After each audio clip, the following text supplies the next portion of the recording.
안녕하십니까. 부통인의 조성호 소장입니다. 반갑습니다.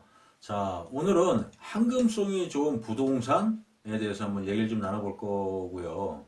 자, 시작하기 앞서 좋아요, 구독 꼭 눌러주시면 아주 감사하겠고요.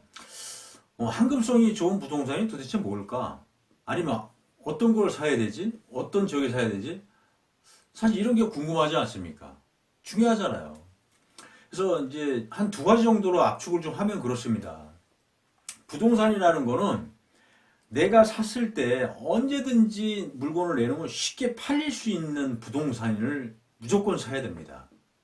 그리고 투자를 내가 다 했으면 언제든지 물건을 내놨을 때 쉽게 회수될 수 있는 지역을 선정을 잘 하셔야 돼요. 그러니까 이런 걸 통해서 입지 분석을 통해서 그리고 내가 손해보지 않게끔 이런 거 방법을 동원해 가지고서 투자를 하셔야 된다는 겁니다. 이런 거 뭐로 그냥 하면 안 된다는 거예요. 하나 예시를 잠깐 말씀을 드리면 예를 들어서 가천에 있는 거를 가천이라는 곳을 투자를 해서 해야 되는데 그러니까 남 얘기 듣고 그냥 뭐 이런 거 저런 얘기 듣고 저기 어떤 시골에 있는 땅을 산다든지 이러면 안 된다라는 거예요. 이런 부분들이 문제가 되는 겁니다. 그러니까 이런 것들을 옥속을 가리는 거를 잘 선택을 해야 됩니다.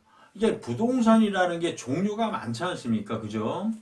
뭐 아파트, 빌라, 상가, 투자, 건물 뭐 여러 개 다양하게 있습니다. 그러니까 이 부동산이라는 것도 이 경기 사이클이 있습니다. 사이클 그런 흐름을 많이 따라갑니다. 그러니까 이때 이런 사이클에 따라서 갖고 있어야 될 부동산, 뭐 팔아야 될 부동산, 또 사야 될 부동산 이런 종류가 딱 나눠집니다. 그러니까 이런 것들을 우리가 구별을 잘 할 줄 알으셔야 돼요. 이런 거로 구별하지 못하고 그냥 남이 얘기하는 대로 그냥 이렇게 막 뭐 따라다니면서 뭘 한다든지 하면 아니 된다라는 거를 제가 말씀을 좀 드릴게요.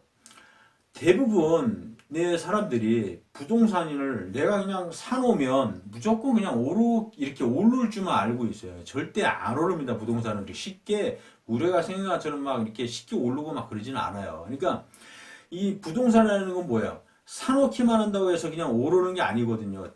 딱 사서 잠겨놓는다고 해서 오르는 것이 아닙니다. 그 흐름에 맞춰 그 상황 파악을 잘 해야 된다는 거예요. 언제 오르는 거예요? 금액이. 갖고 있다고 오르는 게 아니잖아요. 제가 말씀드렸잖아요. 물건은 팔고 내가 매각하고 매도하고 물건을 팔았을 때 그 부동산이 팔렸을 때 수익이 생긴 거고 거기에 따라 시세 차익이 발생된 거잖아요. 그랬을 때 돈을 버는 거거든요. 부동산이라는 거는. 그죠? 근데 이제 대부분의 사람들이 그런 걸 생각 안 하고 그냥 사기만 하면 다 오르는 걸로 생각을 하신다는 게 그게 문제죠. 그래서 선택을 잘 해야 되는 겁니다. 지역 선택이라든지 물건 선택이라든지 이런 것들을 언제든지 내가 회수할 수 있고 팔릴 수 있는 그런 것들을 잘 구별을 해야 된다는 겁니다. 그래서 이 부동산이라는 거는 사는 순간 안 팔린다 생각하시면 돼요. 그래서 이런 것들을 잘 구별을 해서 잘 선택해서 사야 되는 겁니다. 그렇지 않으면 안 된다라는 거를 제가 말씀을 드리는 거고요. 제가 이제 계속 말씀을 드릴 부분들이 이제 이런 지역, 어떤 지역을 사야 되는지, 그리고 또 어떤 부동산을 사야 되는지, 또 경기 흐름에 따라서 어떤 다양하게 있잖아요. 그런 것들을 어떻게 그 선택을 해야 되는지 이제 그런 부분들을 제가 계속 말씀을 드릴 테니까 계속 이 동영상을 시청해서 집중해 주시면 굉장히 도움이 되지 않을까 생각을 합니다. 그래서 자 오늘은 여기서 황금성이 좋은 부동산을 에 대한 얘기는 좀 마치도록 하겠고요.